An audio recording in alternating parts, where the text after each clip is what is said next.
Shri Harikrishna Heights इथं अत्यंत वाजवी दरात 25 एमिनेट्स आणि प्रशस्त पार्किंगसह 2 आणि 3 BHK रेडी पोझिशन फ्लॅट्स उपलब्ध। बुकिंगसाठी संपर्क पार्श्वनाथ प्रोजेक्ट 9090 78 78 33।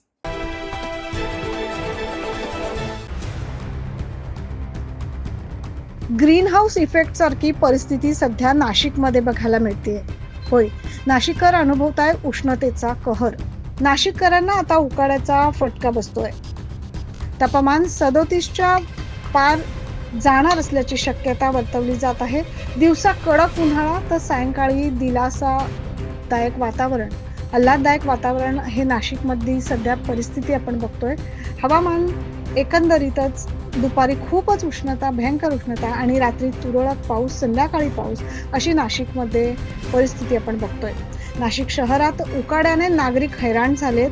काल तापमानाचा पारा तब्बल 36.9 अंश सेल्सिअस पर्यंत पोहोचला, तर किमान तापमान 19.1 अंशावर नोंदवण्यात आले।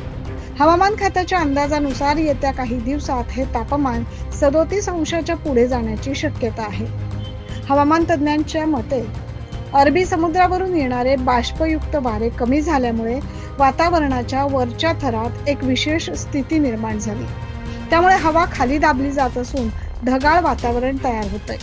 परिणामी ग्रीन हाऊस इफेक्ट सारखे परिणाम म्हणजेच दिवसभर साठलेली उष्णता रात्री बाहेर पडू शकत नाही आणि तापमानात वाढ होत आहे।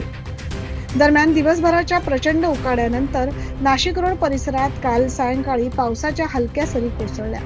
अर्धा ते पाऊण तास पाऊस झाला। या पावसामुळे नागरिकांना काहीसा दिलासा मिळाला आणि वातावरणात गारवा निर्माण झाला। हवामान विभागाने नाशिक जिल्ह्यासाठी पुढील 24 तासांसाठी येलो अलर्ट जारी केलाय। आजही उकाडा कायम राहणार असून एप्रिलच्या पहिल्या आठवड्यात तापमान 38 अंशाच्या पुढे जाण्याची शक्यता वर्तवण्यात आली। म्हणूनच नागरिकांनी दुपारच्या वेळेत बाहेर पडताना काळजी घेण्याचं आवाहन हवामान विभागाच्या वतीनं करण्यात आलंय। Bureau report 9 news Maharashtra.